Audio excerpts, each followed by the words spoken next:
Like, Sam and I are business owners, and we needed a combined Akashic record reading. Beautiful. Some people go to therapy. We go to our Akashic record reader. Like, let's get to the point. Yeah. Tell me about my highest order here. Welcome to Groundswell. This is a space for conversations at the edge of change, where inner shifts meet the world we're actually living in. We talk about the things that shape our lives beneath the surface: identity, power, love, death, creativity, education, technology, and the patterns moving quietly under culture and consciousness. We're interested in what happens before things take form, the moments when something is stirring. These ideas are about insight, becoming relational, and weaving the web of connection. These conversations live in the space between the spiritual and the practical. Hi, I'm Sam. You might know my work as Madwoman. I work in the field of consciousness and relational studies with a focus on embodied remembrance and connection. I tune into big questions and big concepts, exploring how universal mystery takes shape in practical everyday life. Hi, I'm Chloe Hodson. You might know my work as Bloomed. I'm a PhD candidate studying education, consciousness, and human connection, grounded in love-centered and humanizing pedagogy. Let's get into the shift. The fact that that word kept coming up, and I didn't even remember it, but groundswell meaning like a slow, invisible build of energy beneath the surface, a collective feeling that hasn't broken into the mainstream yet. Like, it's the conversation under the surface that we're having with a lot of people. Like, everyone we're meeting is sort of having the same feelings. Do you have anything to add? Yes. Let me gather my thoughts here. As you just shared, this word came to us in the joint Akashic record reading. And when I went back and I listened to this, as we have been now co-working for a while, ideating together for a while, and individually, which is really powerful. Wasn't our first co-working day Halloween? God, crazy. Oh my God, that's so beautiful. So it's been 3 months. But what I'm kind of pulling to is like this subtle field that exists that we are ready to meet, to see, to feel, to experience again on a collective level. So I have a background in history and I experience the world cyclically, like history repeating itself, the cycles of time. And we've arrived at a point in cosmic time where we are reckoning with the collective remembrance of our spirit forces. And we're waking up from a massive hypnotism and a massive amnesia that has occurred over the last 2,000 years when we descended from the matriarchy, which is caring and loving and nurturing and considerate of the whole, to the patriarchy, which is selfish, angry, greedy fighters. And the cycle of time is changing. And so the collective, the subtle body of the collective is waking up, and we're ready to like accept those downloads and turn those wisdom bodies on back in our body so that we can like function from a higher order. Yeah. And evolve. And then I think just to apply what you're saying into like how it's showing up for us is just like more people are resonating with the concept of there's more than what we've been told. Like everything can be so much better than this. And like we have the access to be able to do it. And we have the power, and the astrology is literally on our side. It's like why people are actually waking up. Oh my gosh, can I riff off of this too? Yeah. Because what is going to be bridged is how the 3D powers that be have mind controlled the environment. And like that, you're going to be able to bridge that so beautifully, unlike how we're actually seeing it play out in our reality and where we will come together so beautifully is how we can manifest a different reality. Yes. Yeah. Understanding the ways that we're seeing it. And then also, I would just say, like, we've been having a lot of like new connections, and everyone that I've talked to is like kind of like seeing this in the same way. And so I feel like it being important that we start to create a podcast where we actually like share the conversations that we're having so other people can, yeah, like tap in. Hear the signal. Yeah. Like the antenna is here. Yeah, like we're feeling it. We know that people close to us are feeling it. We like know a lot of other people are feeling it, but being able to like have a space to like talk about it, I think is important. Oh my God, I just got like a full body shiver and my like heart is literally feeling so big right now. Like we're broadcasting a message. And we're Gemini energy. We're supposed to be doing this. And then just to create a bridge between Groundswell and what we see this podcast intentionally doing is through an internal, relational, and a collective lens. So the internal being like our own individual healing and releasing our conditioning. And then being able to do that in new community with like new collaborators and friends.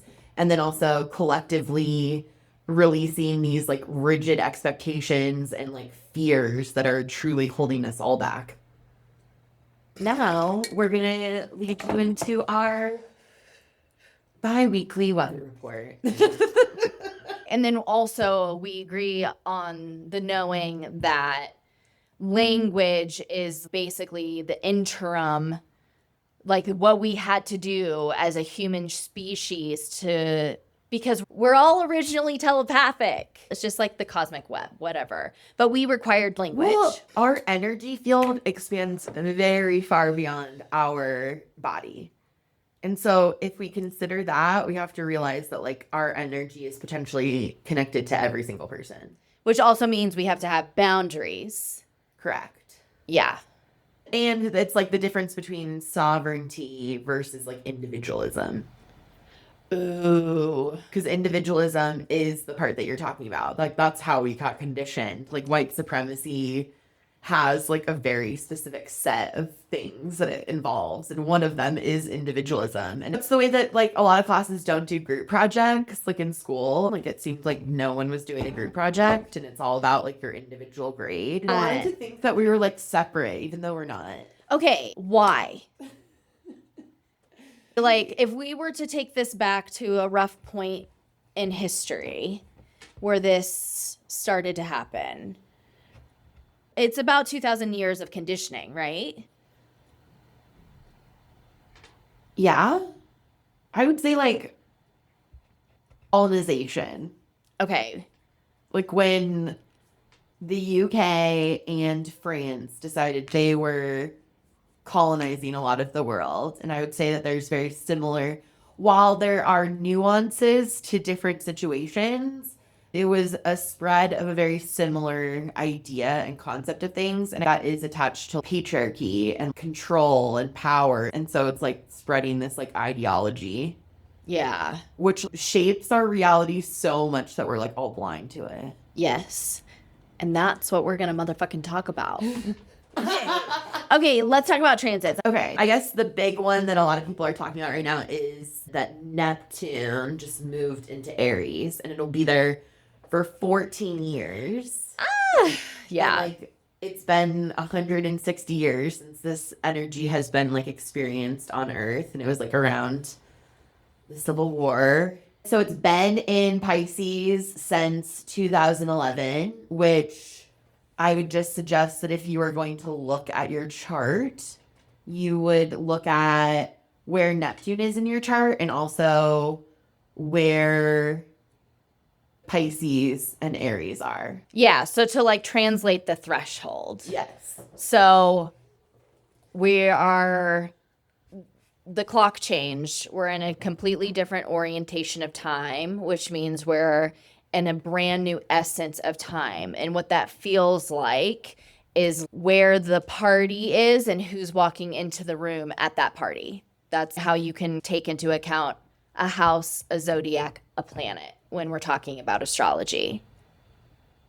Fair? Yeah. Okay. So if we're clicking from Pisces and Neptune, which were both like dreamy energies, Yeah. we're now moving into actually putting that dreamy energy to action.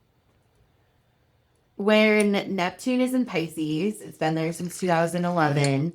Neptune being in Pisces as a collective was heightened empathy and sensitivity, blurred boundaries between self and other, Yeah. which makes sense for Pisces. For sure. Because I always view Pisces as like the ocean, where it's just going to Yes. take over. It's not. Yeah. Like, It doesn't is know how to not- very loose. Loosiest goosiest. It's not holding back in any way. Yeah. Huge growth in spirituality, healing, and mysticism, but also confusion, misinformation, escapism, and addiction patterns. It's also the rise of virtual spaces like social media worlds, online identities, and AI imagery, which is interesting. Yeah.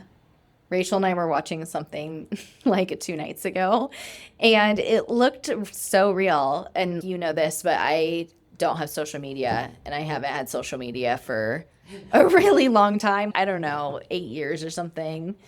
And but every once in a while I'll get a peek at like other people's. And so we watched one video that I think was real, and then there was another, it was like that person. They were like doing a dance. So like one video was like of this like dance act, and then there was another video of that same person doing a dance act, but there was something like holiday elves about it. So it's like hard to know there's a lot of misinformation, obviously, and things Yeah. are being like manufactured on top of an already manufactured like reality. Okay, yeah. So Pisces is the ocean. Under Neptune and Pisces, the collective leaned to feeling everything. We saw waves of compassion and also waves of overwhelm. People were questioning reality itself. What's true? What's a projection? What's an illusion? It was beautiful, but also foggy. Yeah, wow. Ugh. Which you'll like, 14 that resonates years. so much. Yes. Yeah. Like we've all been feeling it. Yeah. It's like, thank goodness it's over. I think actually this thought came to me earlier, so it's cool that it's coming back around. I think that about Gemini in general, actually. I think, which is also some of our symbolism for Groundswell, is what you just said, as above, so below. Gemini is the twin. Gemini is the mirror. The voice that's still so close to that like deep inner childlike knowing that we are genuinely the sky and the sky is us, and we're literally just like, what are we as humans? We have like 2 arms, 2 legs. Somehow we're able to stand up completely vertically, walk on 2 legs. Like, whereas alien is everything else. And our senses are attuned to just what this body design can hold. And what a gift. Yeah. Where, I don't know, this just brings up, I can go very deep into this, but it brings up the, like, kind of beauty standards, or just, like, the discussion about, like, thin being in again, right? And it's recognizing the way that that's, like, another violence on ourselves, is to make us punish ourselves, to make us punish our own bodies, and to, like, hate ourselves because we don't, like, fit into this, like, it's so beautiful that everyone's different and everyone has a different body type, and that's just like the way it is. We're literally just a manifestation of our essence. It's because of the conditioning about taking up as least amount of space as possible. Yeah. It's like actually like And people pleasing. yes, it's like it's so crazy physiologically that like the idea of being small is like an enforcement of taking up as little space as possible. Yeah. And it's like, it's so interesting because it's like, they don't even have to do anything. They've already taught us that this is the problem. And I just always comes back to that, like, dieting is linked to the rise of fascism. It's like, Whoa. because literally it's linked to the women's suffrage movement. Dieting Yeah. is? Like it being a trend for being thin to be in is to like literally keep women unfed. If you're Like- starving yourself, then you do not have energy to go and fight patriarchy. No, you do not. Yeah. Oh my God, that's crazy. I'm losing it. That's actually crazy. Yeah, the conditioning it's all related. Like, it is the web that weaves. And Yeah. so we are out here trying to be a force for reweaving the web, one that is like of goodness and human evolution. Okay, so let's talk Neptune moving into Aries and what the qualities are. So Neptune is a slow moving planet. So it's a generational planet. Okay. So just kind of like doing a life review of the last 14 years, you can see like how much changes in that time. And because of that, patterning that needs a reorganization is something that can be like passed down. Am I Yes. getting off track? Like, so does Neptune represents our unconscious beliefs? Okay, yes. So also like sensitivity, divinity. Okay. So Neptune rules Pisces and is aligned with the 12th house.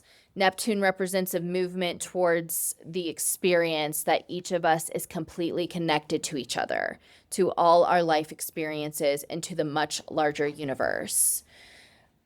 I know. Just like lay it in right there. Facts. It's interesting that I feel like Groundswell is like Neptune energy. I feel like whole body activation right now. Neptune reveals there is a flow of life that is palpably real. We come to know that we are in, part of, and are the flow itself, which causes us to live in a completely different way than the egoic way of control. As we become more sensitive and aware, we can sense as well as cooperate and participate with the flow. It's so beautiful. So it is, I feel like, yeah, Groundswell is Neptune energy because it's all about how everything is kind of like woven together. So Aries is fire, initiation, and individuality. So instead of dissolving into collective, the emphasis becomes how do I embody spirit personally and courageously? Which is cool because I feel like in the last 14 years, I would say mysticism and spirituality have definitely become like bigger in my life. And I would actually be curious to look back and see when I got like my tarot deck, if it was like 14 years ago. Yeah, I actually feel like it was 14 years ago that I got my tarot deck. That's crazy. Because my friend Emily got it for me like the year I moved to Abu Dhabi. Wow. I wish nothing different, but this came to me much later, but it came to me like a fucking asteroid. And then tarot is just another like archetypal divination tool. So humans need to meaning make. Yes. Like our reality is formed by our meaning making. And so divination, like all archetypes, like the way we understand the essence of archetypes like tarot, like astrology, is just how we are able to like translate like cosmic language. So Neptune in Aries at like the collective level looks like spirituality becoming more active and embodied, not just contemplative, which is like I was talking about with like the whole concept and like kind of discussion online about spiritual coaches kind of having a bit of a crash out moment because what used to be acceptable in like spiritual jargon, people are now like seeing through it because we're like understanding it in a different way. And so they're like, wait, this is actually not embodied, not just contemplative. People wanting direct experience instead of vague belief, which again, totally aligns with that example. Movement started by individuals rather than institutions, which is aligned with how everything is shifting right now. Like even education, Yes. a push toward brave definition after years of drifting and blending. Whoa. Because I feel like Aries has good boundaries. Yes. And like the imagery that I always see when I think about Aries is like Aries is the first it's the first sprout. And the amount of aligned energy that has to exist, like how the environment has to complement this ability to shoot through the mud, so many things have to like go right. Yeah. Like for this little sprout to be able to be nourished enough to break through the mud and see light, see more light. And that's what's happening in Aries right now. We're literally like sprouting from the groundswell. Yeah. Oh, wow. It's so beautiful. Okay, the shadow side of this can be spiritualized conflict or crusading energy. So I feel like that will be the next wave of things. And I feel like I've already started to see it where people are like, I'm a spiritual leader, like I'm a shaman, like you need to follow me, sort of stuff, like going a little overboard with it. People fighting for their vision as if it's absolute truth. And ideals can ignite quickly and spread like wildfire for better or for worse. So there's the possibility for these things to grow, which is why it's like, so important that we remain sovereign. Yes. And what Laura Lee said, that my purpose or mission is like to teach people that everything can be true. Yeah. Like we're holding like both versions of things. So I think that's beautiful. That's like what's happening, but that I'm literally the medicine for that. And teaching people how to teach in like a more embodied way. Yeah. Well, because we're always receiving, so we're always learning, which means the teaching paradigm actually, it must change. Yeah. For us to see differently, it must change. Well, and I think it's important to like say that like we can see themes of both of these energies like before this too. Like I feel like when it shifts, like everything's coming up. It's not just like, oh, this day, everything now exists this way. And so I left teaching in 2021, but I still know people who are teachers and am aware of like how classrooms are. And it's like the behavior has just gotten like so bad where teachers feel like they can't teach. They're struggling with all these things. And they can't reason. It's because kids know that what they're teaching is so inauthentic. Yes. But they don't have like the language to really explain why. So then they kind of just end up revolting. And that's like the shift. So yeah, bringing down like the Neptune energy of like, so because these are literal codes that we're receiving, just like a computer. I literally took an update this morning. Like every time something big is kind of moving, very grounded, but very motion oriented, like today, I like take a phone update. It's so weird. Well, and just like we were talking about, that when there is this change or update, like we need to take a break and like let ourselves like upgrade, but we haven't been allowing ourselves to do that. Yes. And then people are forced to take a break by getting ill. Well, so there's energy that is being like literally sunset. So it becomes an autonomous reaction. Like your body's physically either, like you said, if you are resisting the update so much, it starts actually manifesting in your body as illness or disease. Yeah. As opposed to if you're in the flow of it and if you just follow your motherfucking heart, please. Yeah. Okay, so just to kind of give us like an overview of what we just talked about. Neptune in Pisces went from collective dreaming and then into Neptune in Aries, which is individual awakening and action. So I feel like we're almost like prepped for it. And it is interesting that like Pisces is the last sign of the zodiac.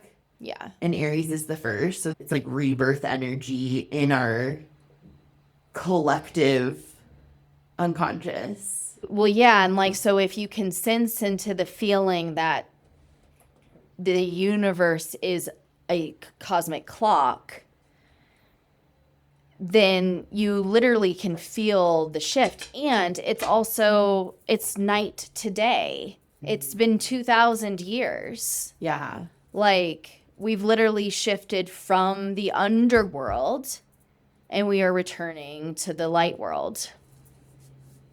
But there's still a lot of tower happening. Like, everything is restructuring. We are seeing like the collective structuring, and like we're seeing the collapse of the structuring, which is why it's like so scary and why people are like, it's the end of the world. Yeah. And like, I get that it feels like that. I don't discredit anyone who says or feels that the world is ending. I would just say as like a reminder that it's not. Things have to collapse fully to be reborn. And Things have to die. Yeah. Like the best thing that we can do for everyone else is to be positive about the future. Because Yes. we're collectively manifesting what's in front of us. Yes. We're an energetic field. Yeah. And despite what social media shows us, which is like very bleak, I think that there are actually a lot of people who believe that and feel positively about the future.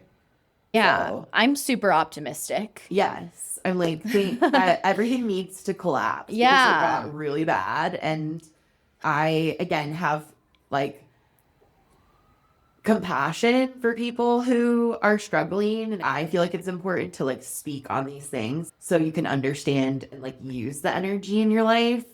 Yeah, like, this is advocacy work. Well, okay, so actually this brings us into what is happening in, I think it's mid-February. Like I want to say it's like February 14th, where Neptune and Saturn are going to be conjunct. Yes, in They're gonna be Aries. the same sign in Aries. Yes. Oh, man. Yes. And so Saturn represents structure, reality, limits, and responsibility.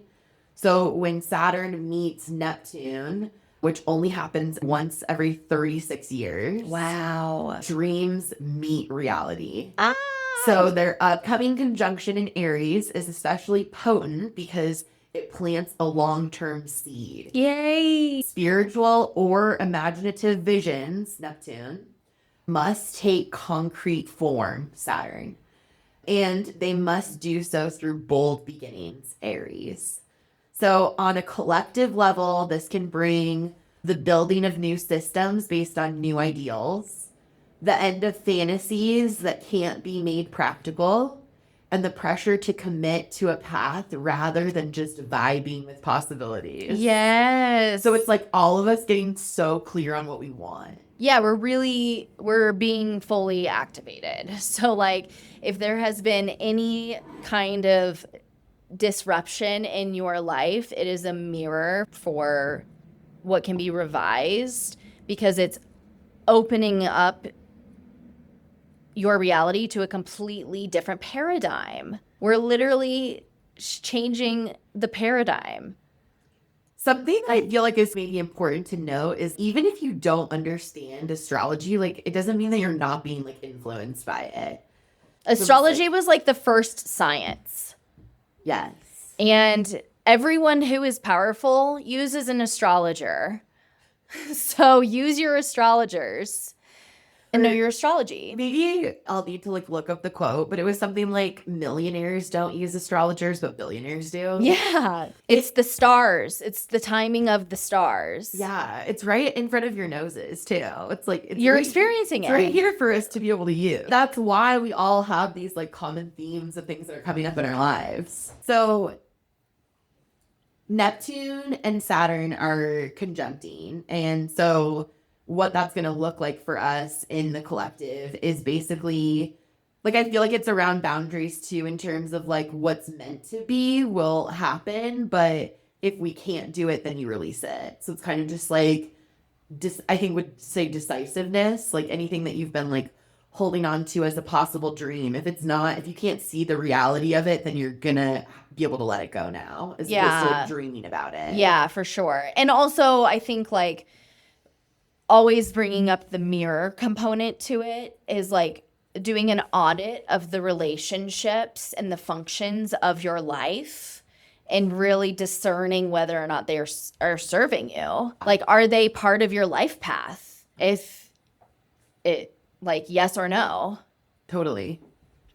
And then what we'll see is new leadership paradigms, new movements or institutions formed by grassroots action, and reality checks around identity, autonomy, and freedom. Yay. It'll just be nice to be in a space where like there's more understanding of what like sovereignty and boundaries are, as opposed to like everyone needing to bleed into each other. Yeah.